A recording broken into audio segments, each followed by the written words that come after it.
और जे शिव के शीश होई ओके काल का सताई। और भोले बाबा ताकती है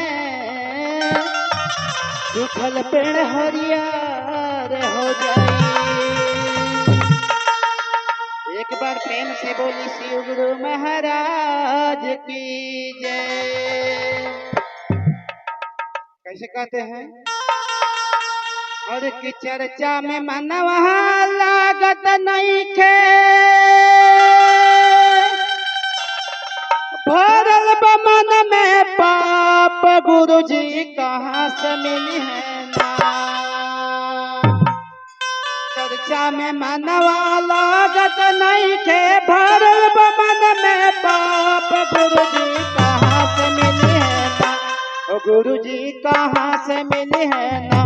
तजे कर मनवा नहीं के साथ गुरु जी कहाँ से मिली है ना।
बतिया एक दूसरा से कहती।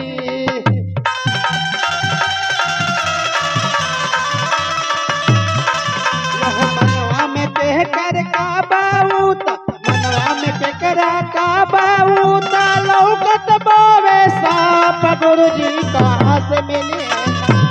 गुरु जी कहाँ से मिली है ना। तो जिनकर मनवा नहीं के साप गुरु जी कहाँ से मिली है ना।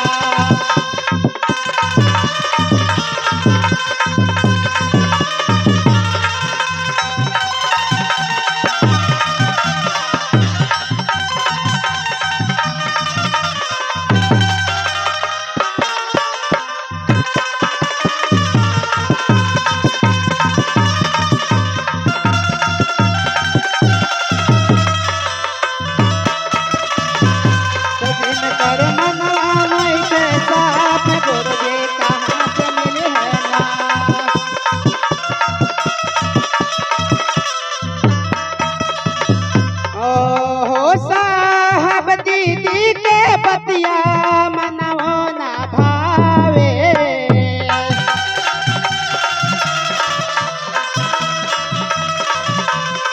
अपने अपके होता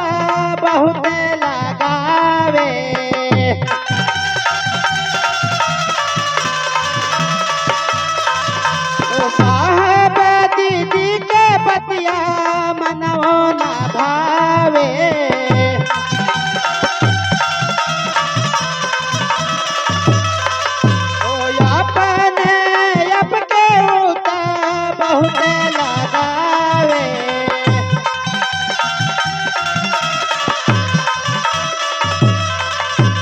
तू मन मन से कर तुझे सबसे हरदम बात। गुरु जी कहाँ से मिली है ना। तो जिनकर मनवा नहीं के साथ गुरु जी कहाँ से मिली है ना।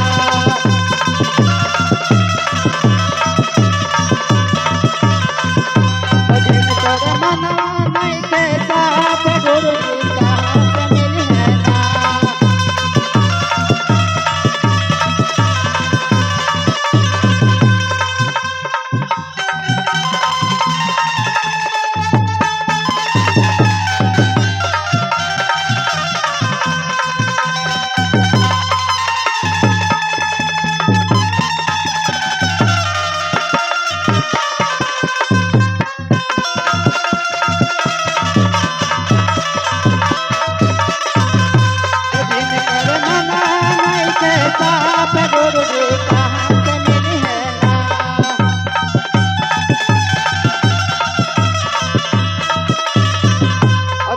कहले पहिला में दया मांगी दूसरे में चर्चा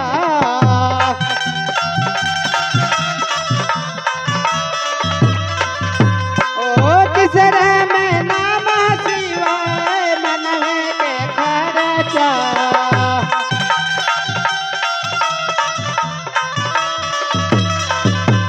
पहिला में दया मांगी दूसरे में चर्चा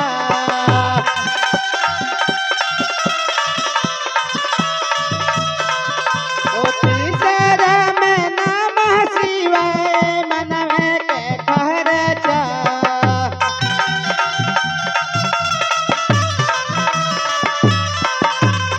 अरे नमः शिवाय कैसे होई मन में बैठल पाप गुरुजी कहाँ से मिली है ना ओ गुरुजी कहाँ से मिली है ना त जिन कर मनवा नहीं के साप गुरुजी कहाँ से मिली है ना ओ जिन कर मनवा नहीं के साप गुरुजी कहाँ से मिली है ना